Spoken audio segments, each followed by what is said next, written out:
Now let's talk about the system requirements for Windows 7. Now you will need to understand these when and if you take any of the certification exams that will eventually show up on Windows 7. Okay? Now, first of all, the good news. If you're currently running Windows Vista, then you are already in place for Windows 7. All right, so tests that have been done by various people have consistently shown that Windows 7 outperforms Vista on similar hardware configuration. Now, we're not talking about blistering outperformance, but we are talking about better performance, okay? And everything seems to work. Now, I will tell you that I have had some issues in playing with Windows 7 on older laptops, but the only issue that I'm really having is, first of all, on the graphics. You don't get the full Aero glass support if your video card is very old, or especially for a lot of cases, unless it's a newer laptop, any kind of embedded video card seems to not show the Aero glass. Everything works fine, you just don't get all the really cool graphics effects. Also, the only other place that seems to be an Achilles heel at this point for Windows 7, and it's way early, so understand that. I'm not being too critical here, I'm just trying to let you know what's going on, has to do with audio cards. Now, you're seeing a lot of stuff out there on some of the message boards and forums about problems with audio cards with Windows 7, but those things will be cleared up in time as drivers come out. The only real problem I've had with audio is actually getting it to record cleanly, but that's, again, spotty between different machines, and I've loaded this thing on probably 5 or 6 different machines.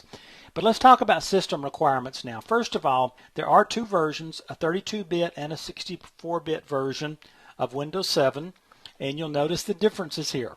The processor for either 64-bit or 32-bit is 1 gigahertz, okay, or faster. And they're saying 1 gigahertz should be the slowest.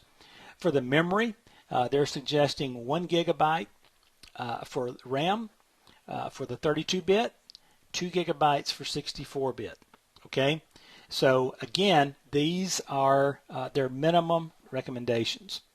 Now, for disk space, on the 32-bit machines, you'll need roughly 16 gigabytes, okay, of available disk space. 20 gigabytes on a 64-bit machine. Okay, now I didn't put this on the slide, but one of the things you're going to have to get the Aero effect, or the glass effect, okay, you'll need a DirectX 9 graphics device with the Windows Display Driver Model 1.0 or higher. Okay, but we'll talk about compatibility later and you'll be able to figure this out. Now, let me go ahead and tell you one other thing. Now, these are the stated things right here that you will have to answer on Microsoft's certification exams when they come out on this product. Okay, now even though they're suggesting you have a gigabyte of RAM and you have to have a really fast processor and all, this will run on much less well-equipped machines. Okay, now you won't get the Aero glass effect, and it will be slower.